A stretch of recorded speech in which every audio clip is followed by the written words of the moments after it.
Okay, so if you know anything about older Evos and shovels, you know they vent on the crankcase. Well, this rubber hose, by the way, this is the shit people do. This rubber hose goes from the crankcase vent all the way up and behind the carburetor, around the manifold, and goes into the backside of the air cleaner. Now, this bike come in puking oil everywhere.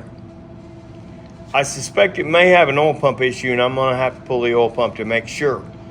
But I'm wondering if some moron has put this rubber hose from the crankcase vent up to the backside of the air cleaner and is pumping all the oil out of the crankcase vent on the bottom of this bike back into the manifold and back down the cylinders, and creating all kinds of pressure issues inside, crankcase pressures inside this engine.